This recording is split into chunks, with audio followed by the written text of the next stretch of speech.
Hey everybody, it's Safi and Marco Dish Out on Movies, the only movie review show on YouTube to review movies in terms of food. And it's just Marco here today to talk about Books of Blood, the new... See that? That burp right there perfectly describes this movie. That was so perfectly... because this movie was bad. It was really bad. Ugh. Because, and okay, I'll be fair, there were some things that I liked about it. It's basically, okay, here's the deal.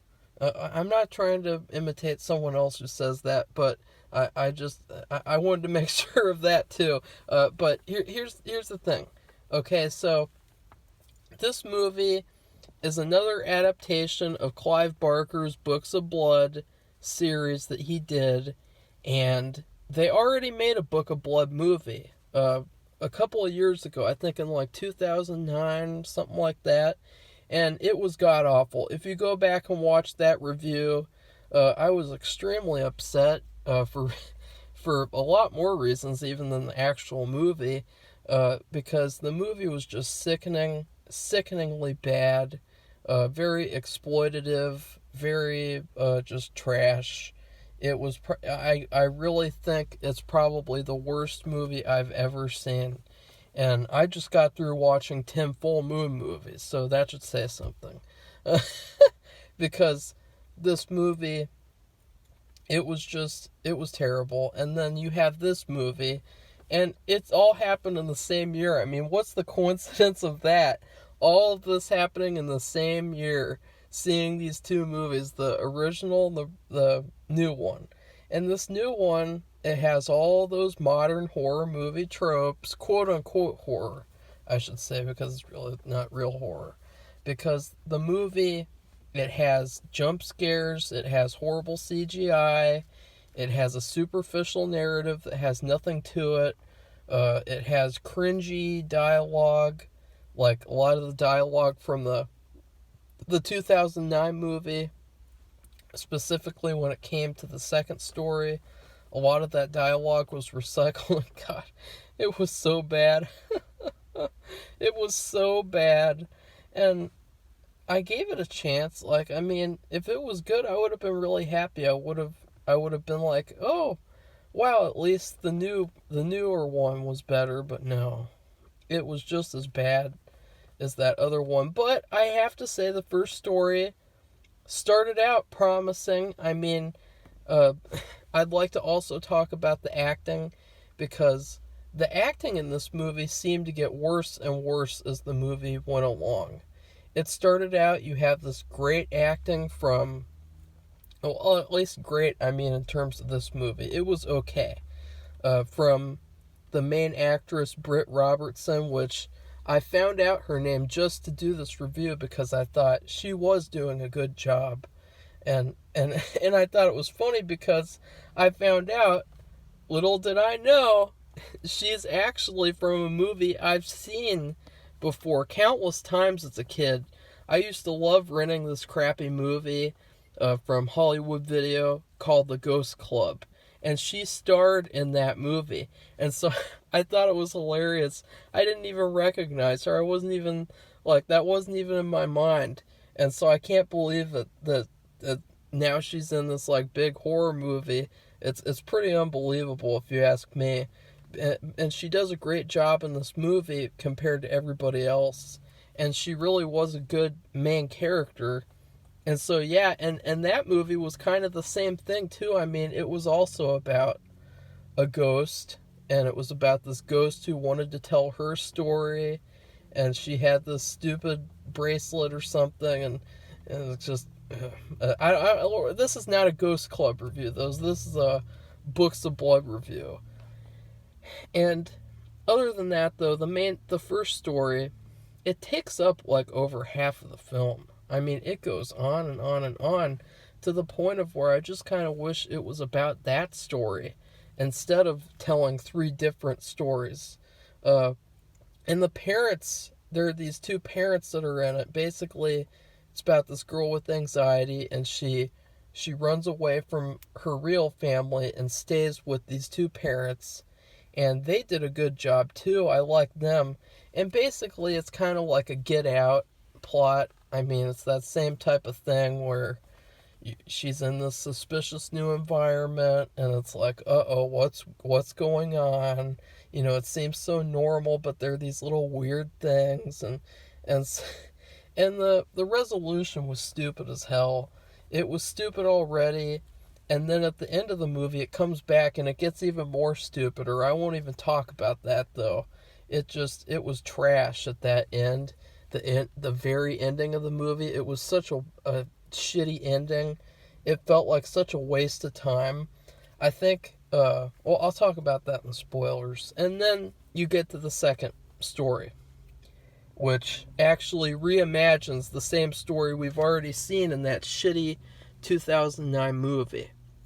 And wow, was it bad. I mean, it's that same old woman has a desire for this young boy toy, this stupid, dumb boy toy, who he's just walking around naked all the time, and it's just, ugh, God. It's so garbage. And you have, like, it's like trying to be smart, and the actor playing the boy toy. Oh, God. Oh.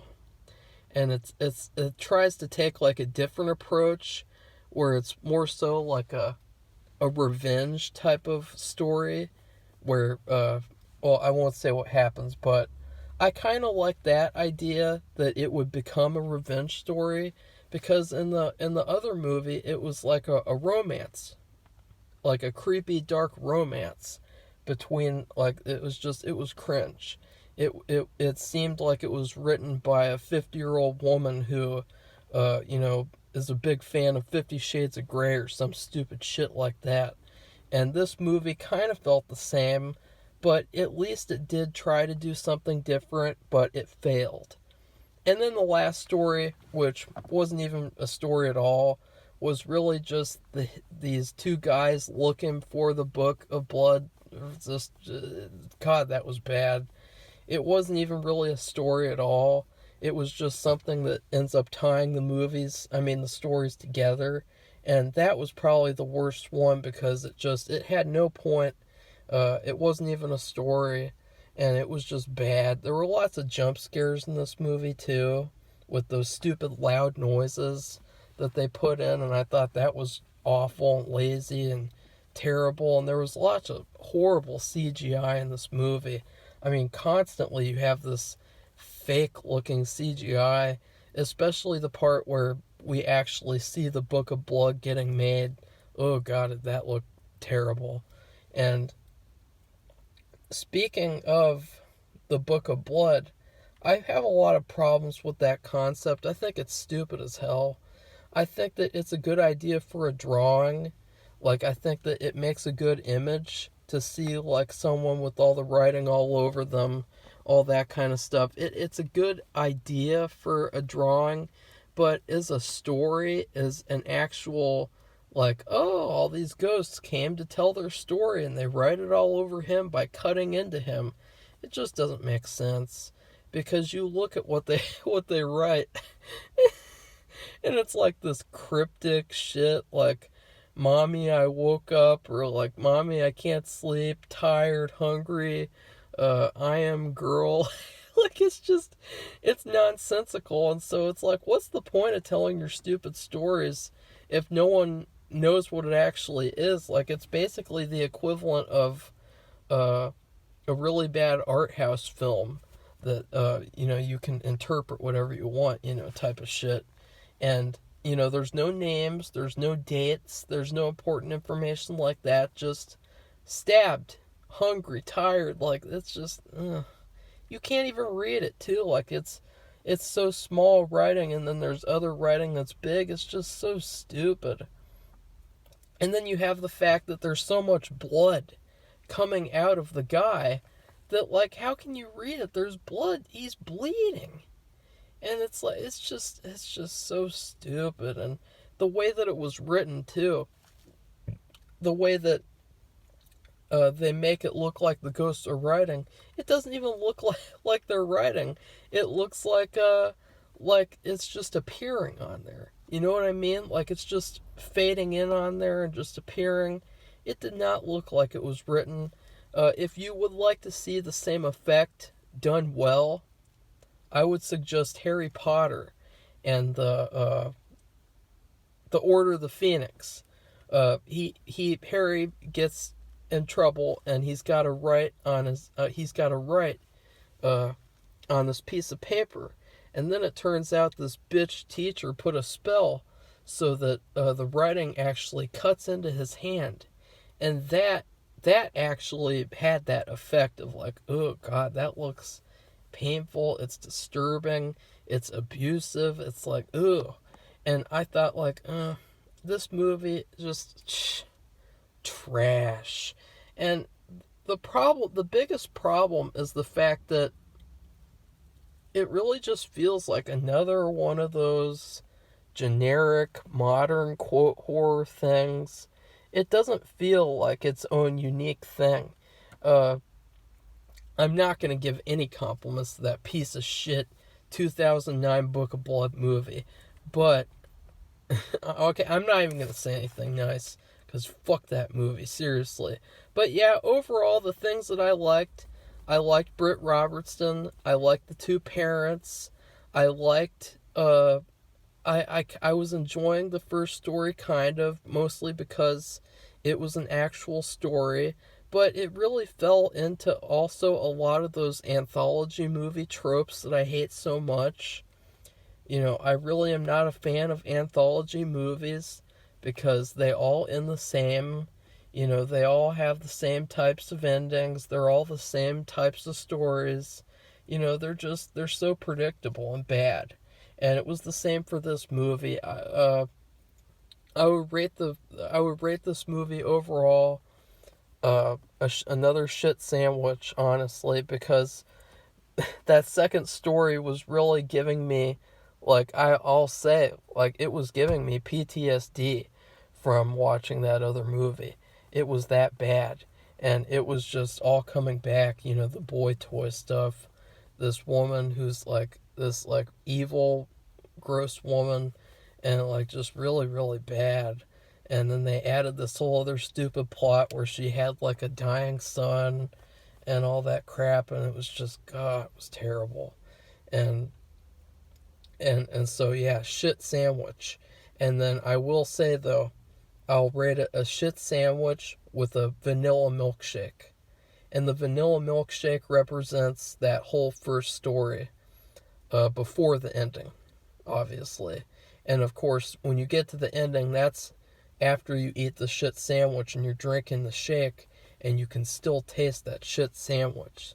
You know, that's what this movie was. It was a vanilla milkshake, you know, just a vanilla average story that could have been, I will say, it could have been good, maybe. You know, you had a great main actress, you had some great, like the little, I'm not spoiling anything, there's this little scare where she opens up the wall and there's like these fingers, like it's really gross and scary, and well, I mean not scary but just creepy. And you know, little things like that. So the first story had potential, I'll say. And then a shit sandwich.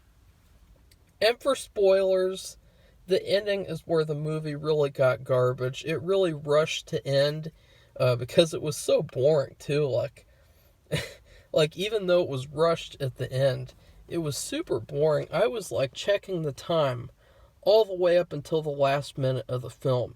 I kept on checking the clock, checking the clock. Is it done yet? Is it done yet? Checking the clock over and over again because it was so boring. And then you get to the ending where it really gets bad. And it basically reveals that Britt Robertson was a bitch all along. She's basically like that Zoe Quinn girl, you know, who basically, you know, bullied her boyfriend into committing suicide. I believe that was her name, Zoe Quinn, this comic book writer girl, and she basically bullied her boyfriend into committing suicide. And she's still not canceled for some reason. And it's that same type of thing. And it was very strange, though, the fact that she did that. It was totally out of character and stupid. And then, of course, she goes and surrenders herself to the parents after already surviving them. And just, there's nothing else worth mentioning. But that ending was garbage. There was really no moral to the story. There was nothing that I took away from it other than, it's good to see that actress went somewhere after that amateur hour film. And it's also good to see the two parents. It's too bad that they couldn't have been in a better movie. But overall, yeah, I did not like this film. So yeah, that's it. Goodbye, everybody. Do like, subscribe, share.